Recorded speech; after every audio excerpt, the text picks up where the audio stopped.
एक गांव में एक किसान रहता था। वह अपने दुखों से बहुत दुखी था। किसी ने उस किसान को बताया था कि तुम अपने दुखों के समाधान के लिए बुद्ध की शरण में जाओ, वह तुम्हारी सभी दुखों के समाधान कर देंगे। यह सुनकर वह किसान बुद्ध की शरण में चला गया। जैसा कि हम सभी के जीवन में होता है, वह किसान भी अनेक कठिनाइयों का समाधान कर रहा था। उसे लगा कि वह उसे कठिनाई से निकाल लेंगे, कोई उपाय बता देंगे। वह किसान बुद्ध के पास पहुंचा और उसने बुद्ध से कहा, हे बुद्ध, मैं किसान हूँ, मुझे खेती करना अच्छा लगता है, लेकिन कभी भी वर्षा पर्याप्त नहीं होती और मेरी फसल बर्बाद हो जाती है। पिछले साल भी मेरे पास खाने को कुछ नहीं था और इस साल जब मैंने फसल बोई तो इस बार बहुत अधिक वर्षा हुई, जिसके कारण मेरी फसल को नुकसान पहुंचा। अभी भी मेरे पास खाने को पर्याप्त नहीं है। बुद्ध उसकी बात शांतिपूर्वक सुनते रहे।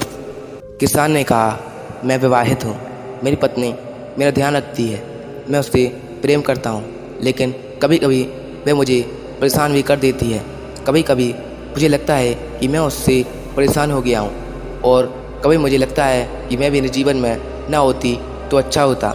मेरे बच्चे भी हैं, वो भोले हैं, पर कभी भी मेरी अवज्ञा कर देते हैं और कभी तो वे मेरी बात नहीं मानते, तो मुझे ऐसा लगता है कि मानो मेरे बच्चे ही ना हों। किसान ऐसी ही बातें बुद्ध से करता गया और एक एक करके अपनी सभी घटनाओं को बुद्ध को बताया। उसके जीवन में बहुत सारी समस्याएं थीं। बुद्ध ध्यानपूर्वक उसकी उन समस्याओं को सुनते गए। बुद्ध ने एक शब्द ना कहा और बताता चला गया। आखिरकार बताते बताते उसके पास बताने के लिए कोई और अधिक समस्या ना बची। अपना मन हल्का करने के बाद वह चुप हो गया और प्रतीक्षा करने लगा कि बुद्ध उसे कुछ बताएंगे, लेकिन बुद्ध कुछ भी ना बोले। उसने बुद्ध से कहा कि मैं आपके पास आया हूँ, क्या मेरी समस्या का समाधान करेंगे? बुद्ध बोले, मैं तुम्हारी कोई मदद नहीं कर सकता। किसान ने अचंभित होकर कहा, ये क्या कह रहे हैं आप?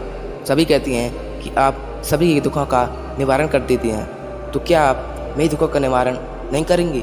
इसलिए क्या मैं एक गरीब किसान हूँ? बुद्ध ने कहा, सभी के जीवन में कठिनाइयाँ हैं, तुम्हारे जीवन में कोई कठिनाइयाँ नहीं हैं। ये कठिनाइयाँ तो सबके जीवन में आती है और जाती है। कभी मनुष्य सुखी होता है तो कभी दुखी होता है। अभी उसे पराये अपने लगते हैं और कभी कभी उसे अपने ही पराये लगने लगते हैं। यह जीवन चक्र है, इनसे कोई नहीं निकल सकता।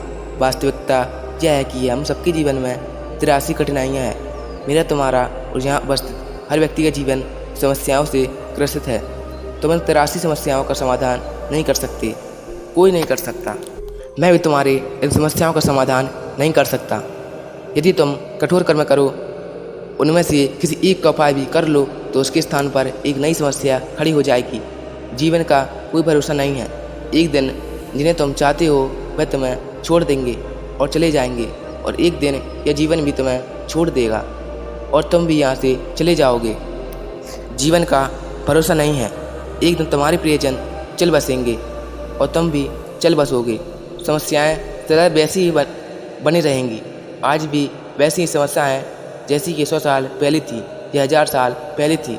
समस्याएं जैसी की तैसी रहेंगी और इन समस्याओं का कोई कुछ उपाय नहीं कर सकता है।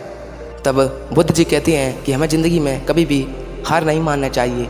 दुख सबकी ज़िंदगी में आता है और सुख भी सबकी ज़िंदगी में आता है, मगर दुख ज़िंदगी भर के लिए नहीं रहता है और ना ही दुख ज़िंदगी भर के लिए रहता है। इसलिए हमें कभी भी परेशान नहीं होना चाहिए।